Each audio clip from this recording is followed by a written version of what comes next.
పూణేలో కొన్ని automobile parts తయారు చేసే కంపెనీలు అంతా కూడా అక్కడ ఉన్నాయి.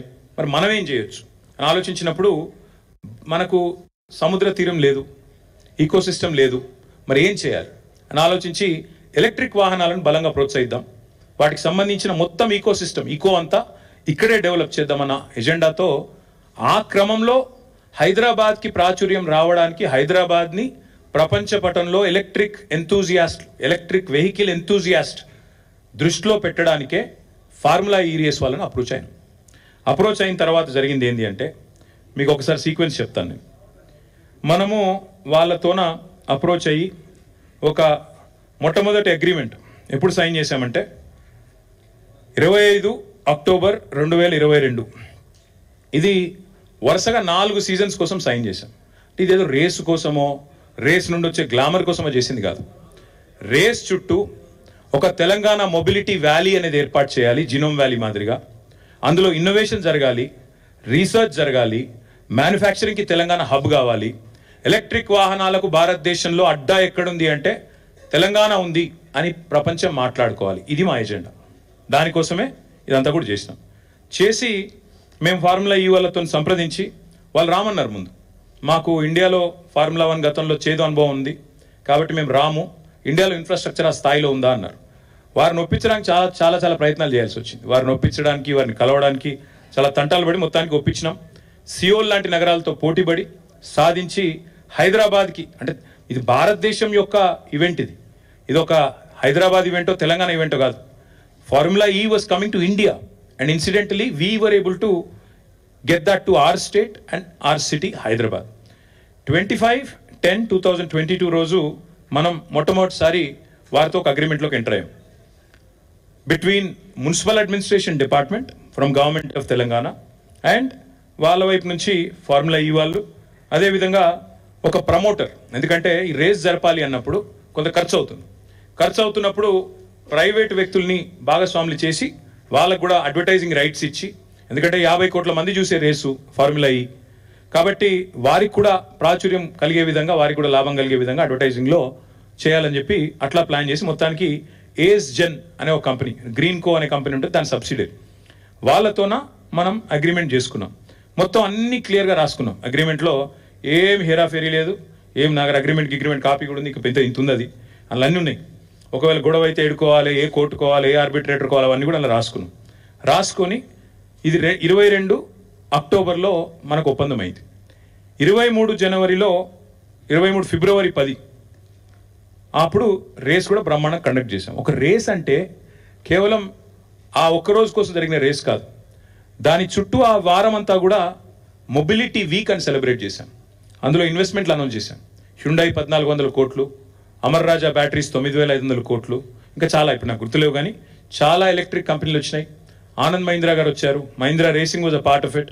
ఆనంద్ మహీంద్రా గారు కూడా చాలా గర్వంగా, చాలా గొప్పగా ట్వీట్ చేసినారు, అసలు అద్భుతమైన రేసు మనం ఇక్కడ జరగడం అనేది మనందరికీ ఆనందదాయకం అని.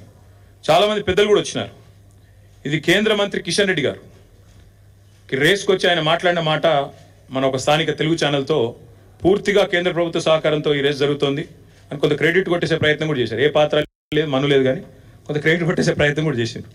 అనురాగ్ ఠాకూర్ గారు ఆయన వచ్చినాడు. ఆయన కూడా వచ్చి ప్రైజులు కూడా ఇచ్చారు. ఇది అనురాగ్ ఠాకూర్ గారు, అప్పుడు ఆయన కేంద్ర క్రీడల శాఖ మంత్రి. ఇక ఆనంద్ మహీంద్రా గారు, ఇప్పుడే నేను చెప్పాను, Mahindra racing was a part of it. Mahindra group Anand Mahindra గారు చైర్మన్ అండ్ CEO, వారు కూడా వచ్చారు. వారి రేసింగ్ టీం కూడా పాల్గొన్నది. వారితో పాటు ఇంకా చాలామంది ప్రముఖ నటులు, చాలామంది పెద్ద వాళ్ళు, పాపులర్ పర్సన్స్ చాలామంది వచ్చారు.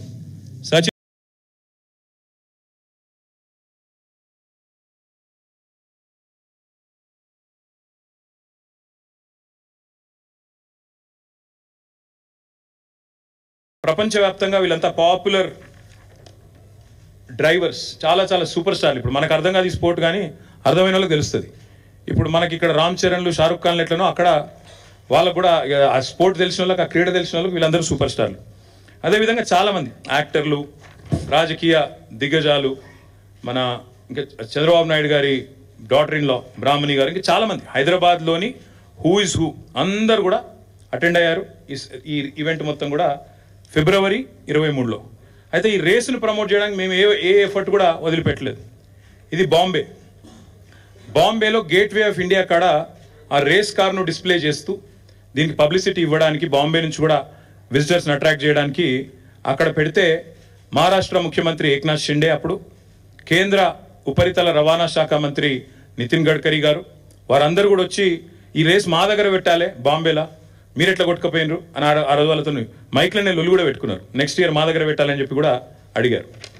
దాని తర్వాత ఢిల్లీలో హర్దీప్ సింగ్ పూరి గారు, క్రికెటర్స్ శిఖర్ ధావన్ గారు, యజువేంద్ర చాహల్ గారు, ఇంకా చాలామంది ఎంపీలు వచ్చారు, ఇతర రాష్ట్రాల మంత్రులు వచ్చినారు.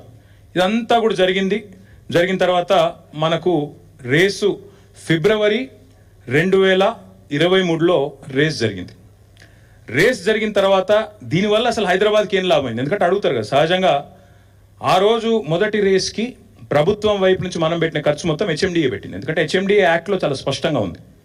హెచ్ఎండిఏ చట్టంలో ఏం రాసింది అంటే హైదరాబాద్లో జరిగే ఏ లీజర్ యాక్టివిటీ అయినా, ఏ రిక్రియేషన్ యాక్టివిటీ అయినా దాన్ని ప్రమోట్ చేయడానికి హెచ్ఎండిఏకి పూర్తి అధికారం ఉంది. హెచ్ఎండిఏ యొక్క చైర్మన్ ముఖ్యమంత్రి గారు, హెచ్ఎండిఏ యొక్క వైస్ చైర్మన్ మున్సిపల్ మంత్రిగా ఆ రోజు నేనున్నాను. కాబట్టి హెచ్ఎండిఏ నుంచి ఒక 30-35 కోట్లు ఏదో ఖర్చు పెట్టినట్టు, నాకు ఎగ్జాక్ట్ నెంబర్ గుర్తులేదు, సబ్జెక్ట్ టు కరెక్షన్. 30-35 కోట్లు ఏదో ఖర్చు పెట్టాం. ఆ ప్రమోటర్ ఎవరైతే ఉండేనో స్పాన్సర్ గ్రీన్కో, ఆయన దాదాపు 100-110 కోట్లు ఆయన ఖర్చు పెట్టారు. ఏం లాభం వచ్చింది మరి హైదరాబాద్కి అని చెప్పి మాకు ఫిబ్రవరిలో రేస్ అయిన తర్వాత మాకు నిజానికి మేము చేయలేదు ఈ స్టడీ. కొత్త సిటీలో రేస్ అయిన తర్వాత ఏం జరిగింది అని చెప్పి నెల్సన్ అనే ఒక సంస్థ వాళ్ళు అధ్యయనం చేశారు. అధ్యయనం చేసి వాళ్ళు ఇచ్చిన రిపోర్ట్, ఇంత పెద్ద రిపోర్ట్ ఉంది, మీరు అందరికీ కూడా కాపీస్ ఇస్తాను, దయచేసి చూడండి. ఇది నా కవిత్వం కాదు, నెల్సన్ అనే సంస్థ ఇంటర్నేషనల్ ఏజెన్సీ. ఇదేదో హైదరాబాద్లో అమీర్పేటలోనో లేకపోతే ఢిల్లీలో సిపిలోనో ఉండేది కాదు. ఇది నిజంగా కూడా ఒక రెప్యూటెడ్ ఇంటర్నేషనల్ ఏజెన్సీ. వారు ఇచ్చిన రిపోర్ట్. వారు ఏం చెప్పారంటే హైదరాబాద్ నగరానికి ఈ రేస్ వల్ల, ఫిబ్రవరి 23లో జరిగిన రేస్ వల్ల $82 మిలియన్ ఎకనామిక్ బెనిఫిట్ వచ్చింది నగరానికి.